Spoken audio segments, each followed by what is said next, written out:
A osmose é o movimento global de moléculas de água através de uma membrana seletivamente permeável. Ela é de uma região de maior concentração para uma região de menor concentração. A osmose, ela refere somente à água. As moléculas de água atravessam os poros nas proteínas integrais da membrana plasmática. Aqui só ocorre a energia cinética do movimento. Esse processo de movimento líquido da água é causado por uma diferença de concentração de água. A quantidade que se difunde em cada direção é precisamente balanceada e o seu volume é constante. Mas uma diferença de concentração para a água pode se desenvolver e quando isso acontece, há um movimento líquido de água pela membrana, fazendo a célula encolher ou a célula inchar, dependendo da direção do movimento. Essa passagem de água através dessa membrana seletivamente permeável produz uma pressão, e essa pressão se chama pressão osmótica. Essa pressão, ela é a pressão necessária para interromper o fluxo de água.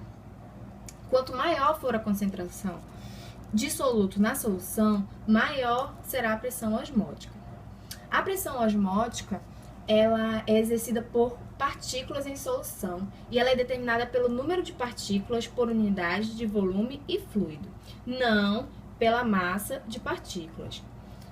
Ela também é uma força importante para o movimento de água entre os vários compartimentos do corpo e ela é importantíssima para que se mantenha a homeostase.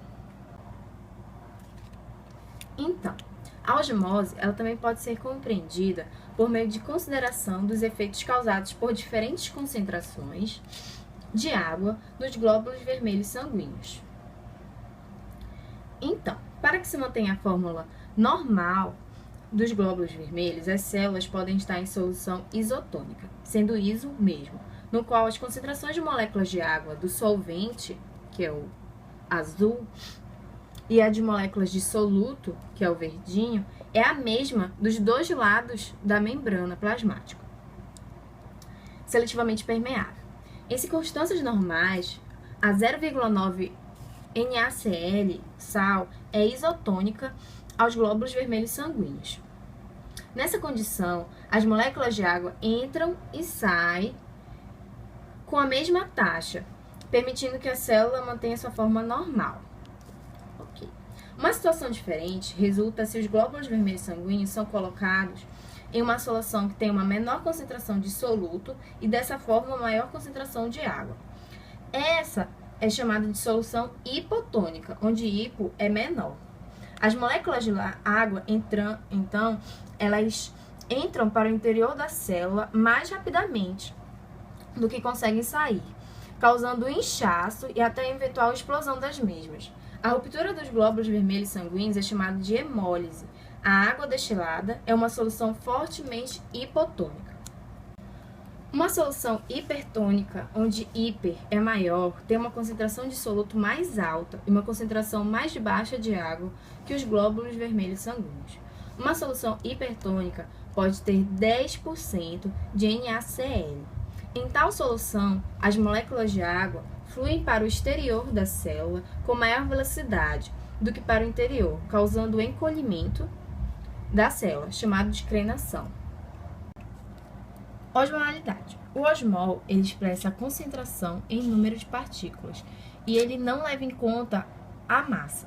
O osmol por quilo de água é que determina a pressão osmótica para soluções diluídas. Por exemplo, a glicose, ela tem 180 gramas, porém, ela não se dissocia em solução, então ela só tem um osmol. Já o NaCl, que tem 58,5 gramas, uma massa muito menor, ele se dissocia em dois osmóis e ele sofre a dissociação. A osmolaridade normal dos líquidos é de 300 miliosmol quilos de água. A relação de osmolaridade e de pressão osmótica é que de 1 osmol por litro é igual a 19.300 milímetros de mercúrio. Logo, no corpo, que nós temos 300 miliosmols no organismo, ele forma essa quantidade aqui de milímetros de mercúrio. A osmolaridade é a concentração osmolar expressa em osmós litros de solução. Ela é a mais prática das medidas para se fazer estudo, isso se comparando à osmolaridade.